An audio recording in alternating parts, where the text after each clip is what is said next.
Well, hello, Steve. How are you, first of all? So far, so good.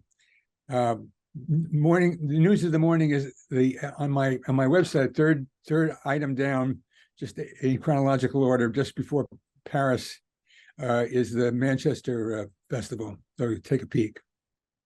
Yeah. Well, it's very, very exciting to be presenting your music in Manchester. How does it feel to have a British orchestra such as the Hallé presenting three concerts, and every single note of music will be by yourself? Steve Reich, wall to wall, three concerts. How do you feel? It feels great. Of course, it feels great. I don't remember having the pleasure of working with the Halle before this, so this is making up for lost time in a very large way.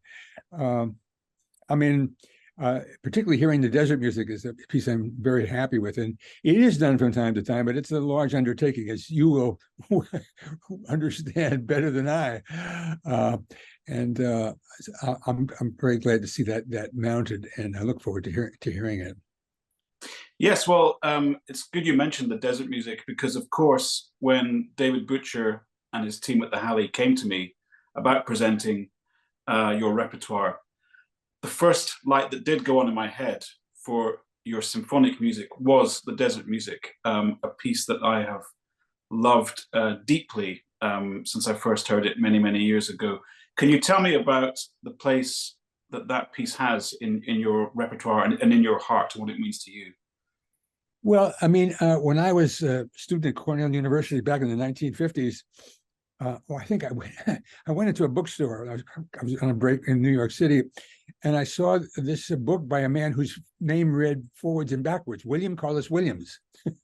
And I thought, that's an interesting name. And I picked up the book. The book was called Patterson, and it's a long poem in sort of free verse. It has a lot of American history in it, has documents in it.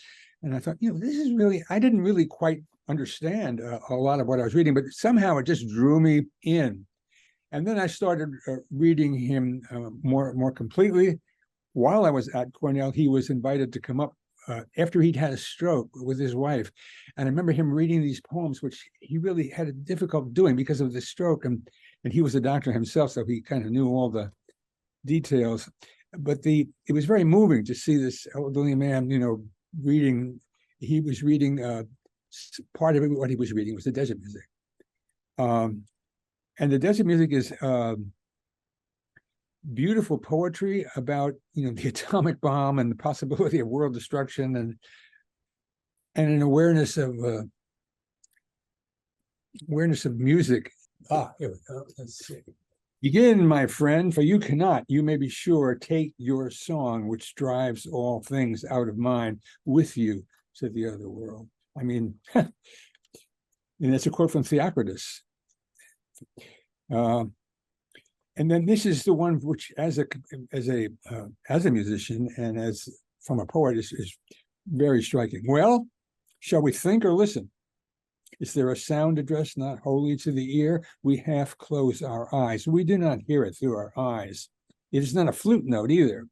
It is the relation of a flute note to a drum. I am wide awake. The mind is listening. I mean, that shuttling back and forth between your cognitive functions and your totally instinctual functions is known to you every time you're on stage or at home practicing, and to me as well. And this captures that reality that you study, you analyze, and then you just, you go. And he captures that, it seems to me. And then, specifically the world we're living in. Say to them, man has survived hitherto because he was too ignorant to know how to realize his wishes. Now that he can realize them, he must either change them or perish.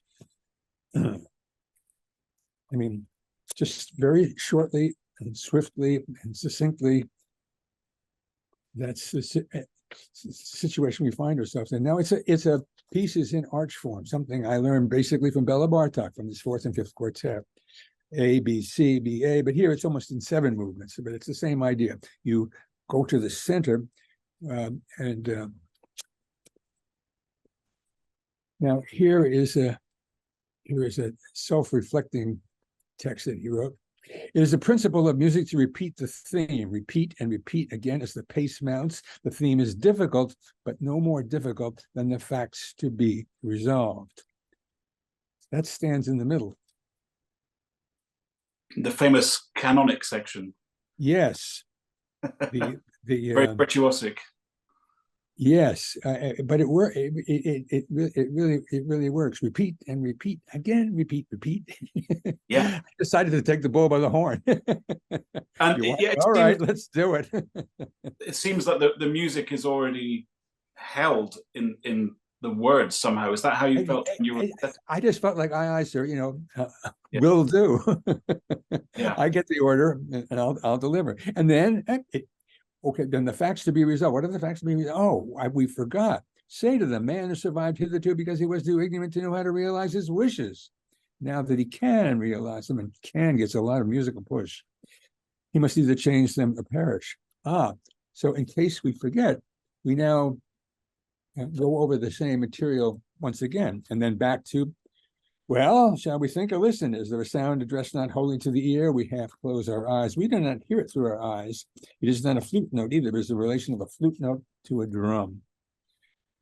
And then at the very, very end, instead of repeating the opening, begin, my friend, because now we're at the end, it is another short text, which is a quote from Williams' pre-existing poetry, the Asphodel, which is, I heard him read, as I mentioned earlier, while I was a student at Cornell, and he read it to his wife because it's a love poem, and his wife was elderly like he was. Inseparable from the fire, its light takes precedence over it. Who most shall advance the light? Call it what you may. I mean, that's very beautiful and very true. So Williams is a great man, great poet, and it was the first time that I actually set a pre-existing text. And it's a piece I'm still very happy with, and I'm very glad you'll be doing it, and I'd be very, very anxious to hear the recording and get your. You must be studying it already, huh? Oh yeah, that's it's been massively attended to, and I've been enjoying also studying the piano reduction. So I'm really getting my hands on the music as well, which is right. Very useful in preparing something like this. Right. I wanted to ask you about the beginning of this piece, because for me it contains some of your most iconic music. Those chords that begin the desert music, and the way they're orchestrated. It's some of your most powerful and recognizable music. Could you share some thoughts on that, perhaps? Well, I guess it begins with music for 18 musicians. Just in my chronology, the earliest pieces, earliest, even including the tape pieces, start with a small fragment, the melodic fragment, whether it's Gonna Rain or Come Out to Show Them, or in piano phase. And then that is elaborated mostly in close unison canon in 2, 3, or 4 voices. And that is the basic compositional approach. After drumming, which you know very well, I kind of felt basta, this is okay, anybody else likes this, they can do it. I've had my fill, because of the gradual phase shifting, which people think is my. I stopped doing the gradual phase shifting in 1972. I mean, it was finished with drumming. That was the end of it. And then a couple of pieces, particularly music for mallet instruments, voices, and organ, led to music for 18 musicians. And the way music for 18 musicians was structured was not with a melodic fragment or anything like that. It was structured harmonically. In other words, I worked out a series of chords, and I would say I worked out 4 series of chords, one for the first and last, one for the second and next to last, third, and one for the center. And then the question was, well, how to sort of introduce the piece was to take this harmonic structure and present it as I had done in as it has happened in music for 18 musicians, by and I don't even remember exactly how this happened, but the idea of pulsing, I can't remember how it came to me that we should try that in rehearsal with my ensemble. I do remember trying some of it and then telling Les Scott, who was the clarinet player, bring your bass clarinet to the next rehearsal. And that very growly low bass comes out of my appreciation for the jazz clarinet, saxophone and clarinetist and bass clarinetist Eric Dolphy, who played with John Coltrane, Wow. and he played bass clarinet in a very growly, raspy way. And it's that approach to the instrument in Music for 18 Musicians is definitely due to him, and it's an homage to him.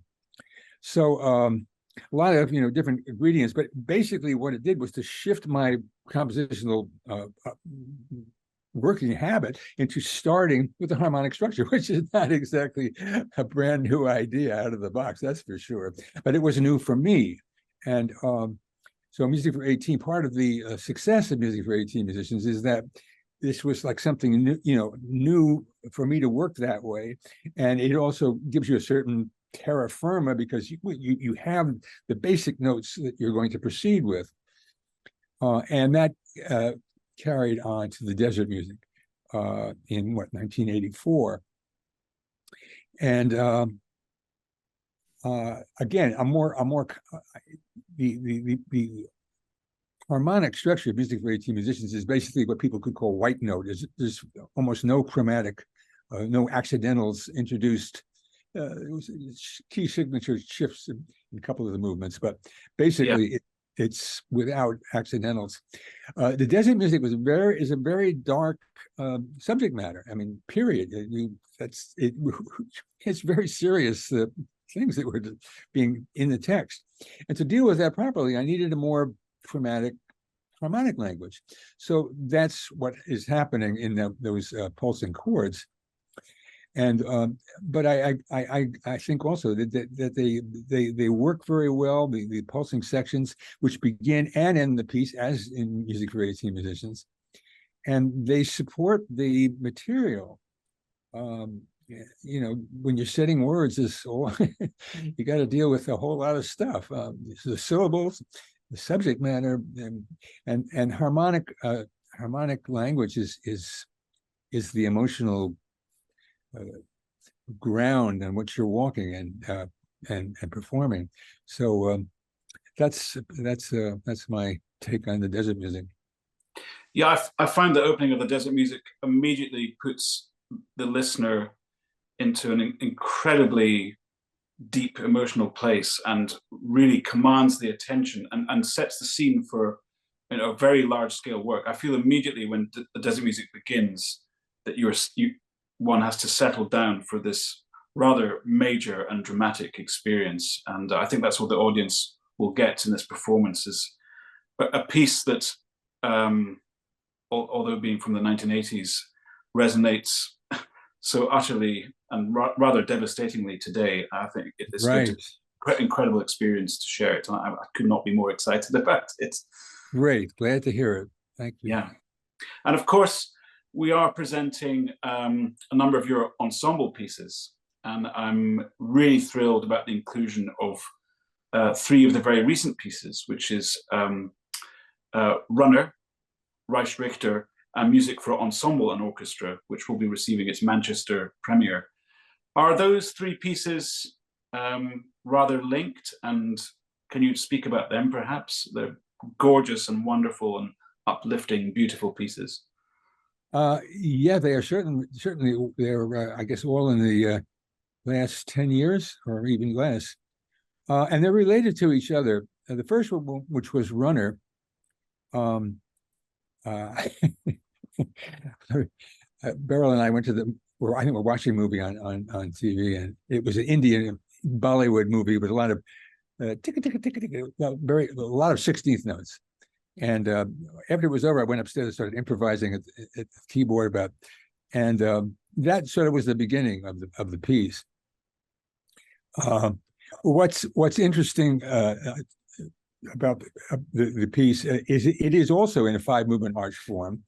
But what's interesting about the piece is that the last movement, which should sort of recapitulate the first movement, is really kind of, oh, hey, what happened? Now we're into a pulse, an oscillating 2-note pulse, which was just, intuition. I'm not gonna follow the recipe exactly.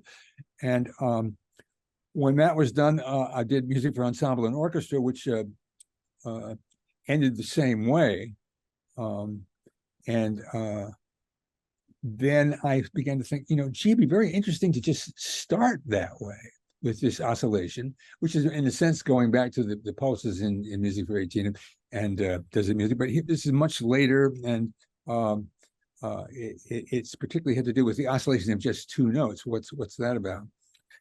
And so that led to Reich Richter.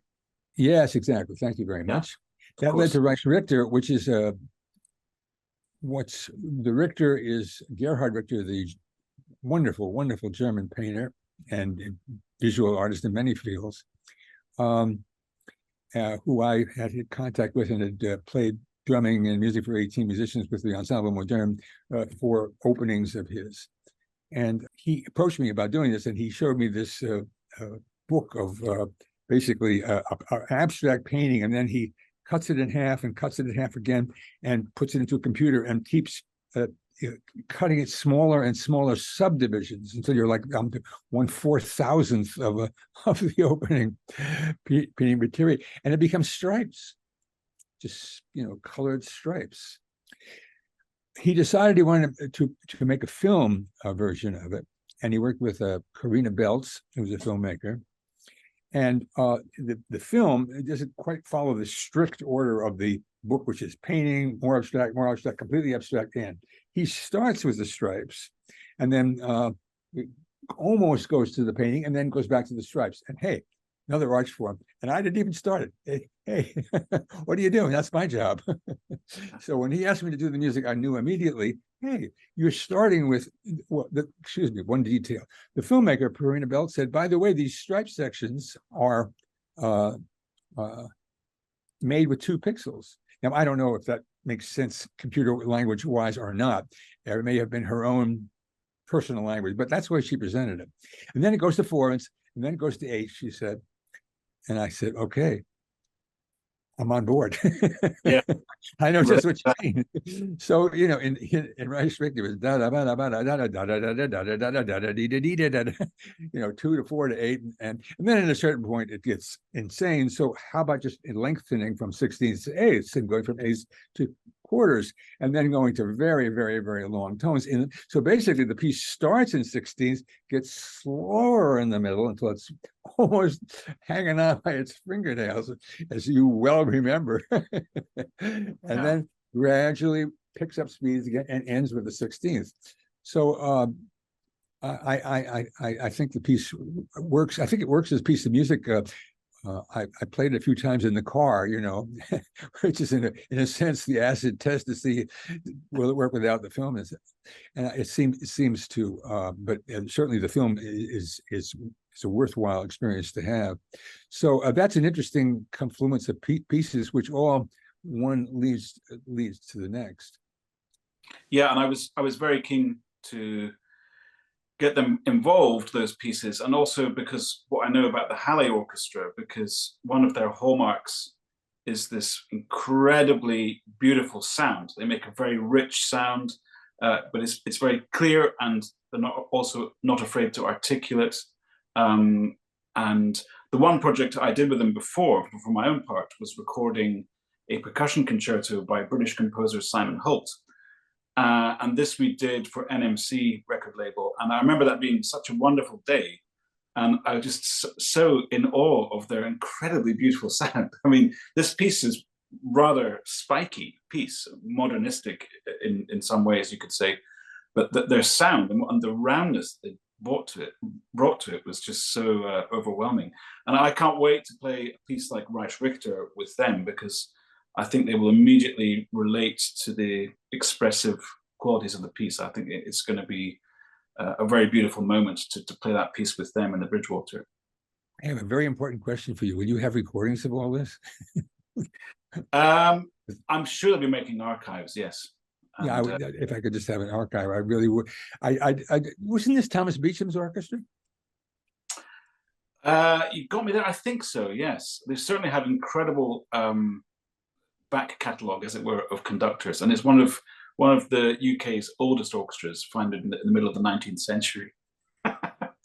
So it has incredible history, and that certainly comes out when they perform as well.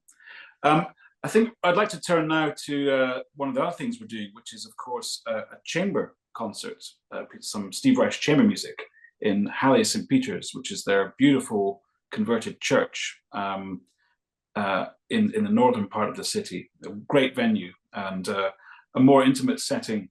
And in that program, we'll be presenting music for mallet instruments, voices, and organ, your mallet quartet, and radio rewrite. So in that program, I'll be playing the organ, playing the vibraphone, and also conducting. So I have to bring I'm 3 hats curry for that one. The earliest piece, music for mallet instruments, voices, and organ, is kind of like the daddy or the granddaddy of music for 18 musicians, because it begins to introduce a harmonic structure and a considerably richer sound than drumming, for sure. And another thing I might mention is the use of the human voice in music for mallet instruments, voices, and organ. They just are singing or it's basically bebop scat singing, a la Ella Fitzgerald, and a long-term version of that. And that is also present in the desert music along with singing words. It carries over. And of course, it is preceded by drumming that uses that in music for 18 musicians. So the voices, and you're using in addition to the orchestra, you've got their chorus there, right?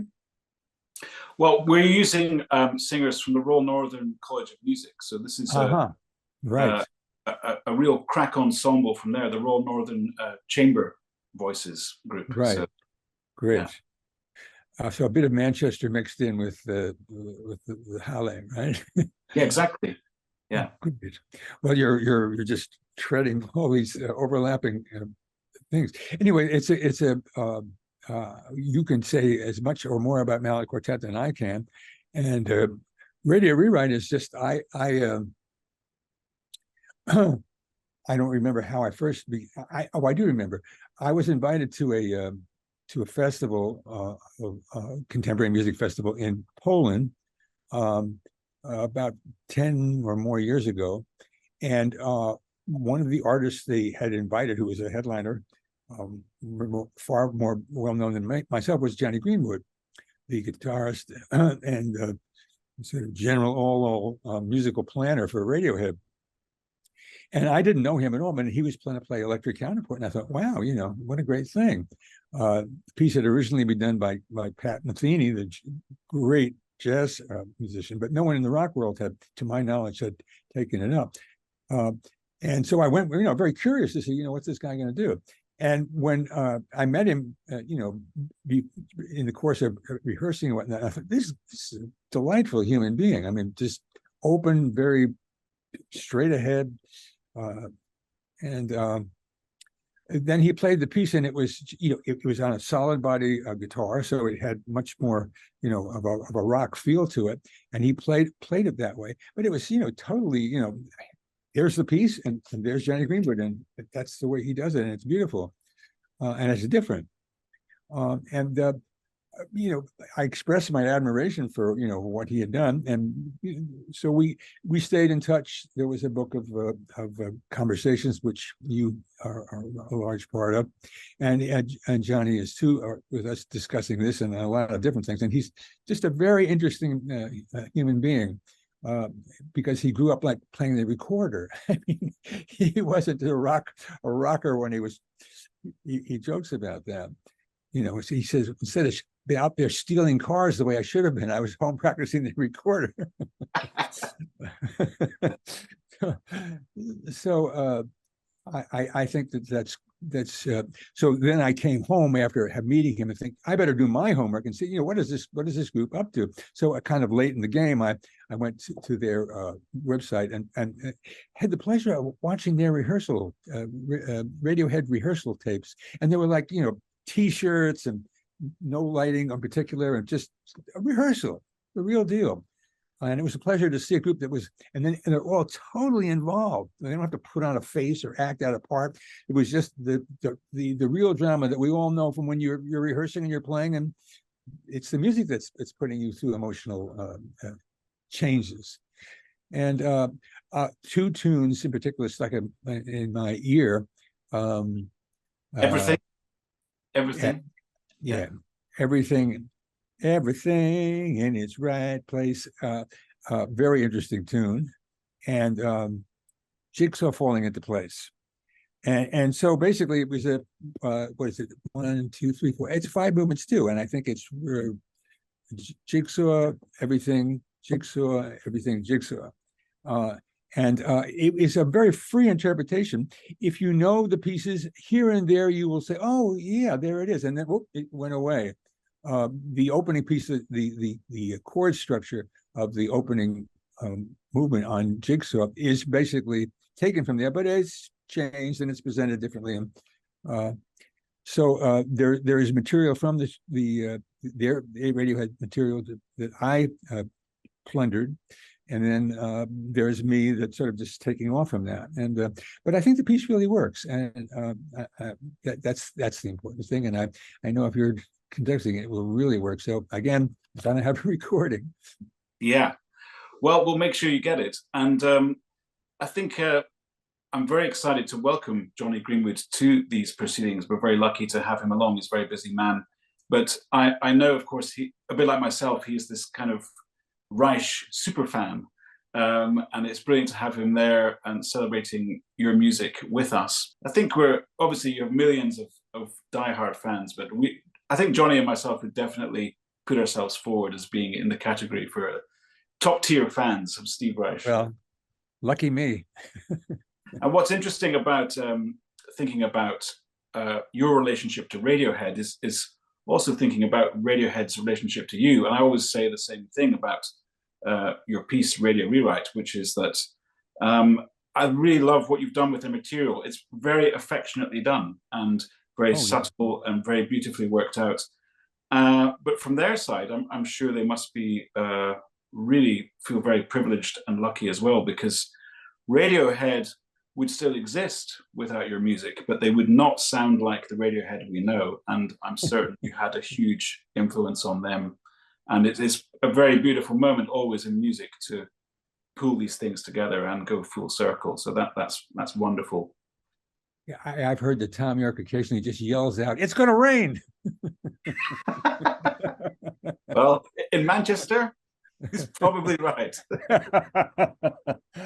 Okay, no UK rainy jokes, okay? Yeah. Actually, on the subject of Manchester, it would be nice to hear your thoughts on your music in that city, because Manchester is one of the most vibrant and culturally diverse and exciting cities that I know of, and have been fortunate enough to visit. What's your relationship with the city, and how do you feel about your music being presented there in this way? I can't remember when, where we played and when we played there.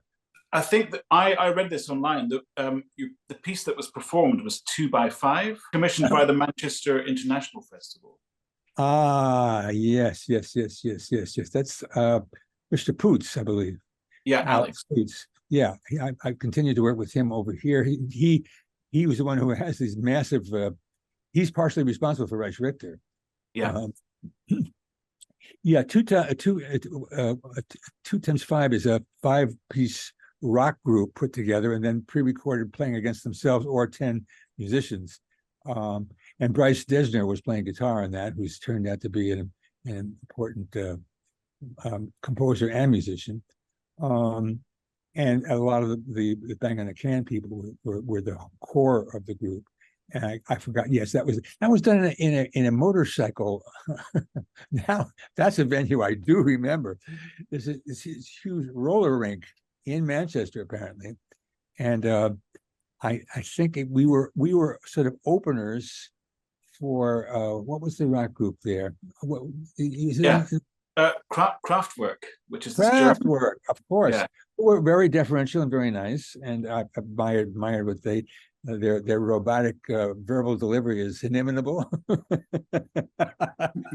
Colin, I didn't know you were automated. Don't do that on stage, will you? Never, I promise. So I didn't know what the venue was going to be, and it's cavernous, and the piece is full of detail. So it was kind of like, oh well, enjoy the bicycles as well. And I remember working at the board with during the performances. But all in all, it was an enjoyable evening, and certainly unique. This is I'm not sure I can answer this myself, but we have been asked, do we have a favorite piece on this program out of the whole festival? I could break them down into top favorites, medium favorites, but let's say the ones that I would, the desert music for sure, ensemble and orchestra, music for mallet instruments, mallet quartet, radio rewrite. Yeah, they're all bangers. And then electric counterpoint and Reich Richter, I guess, would be the but I mean that's I'm not evading I literally, I mean, I know that there are certain pieces that are played more and that have become more popular and that have been played more by other people, music for 18 musicians and electric counterpoint and beginning of drumming and clapping music but I mean, I think those I'm very, very fond of, and different trains, which is not here, but that's really a string quartet. But it's really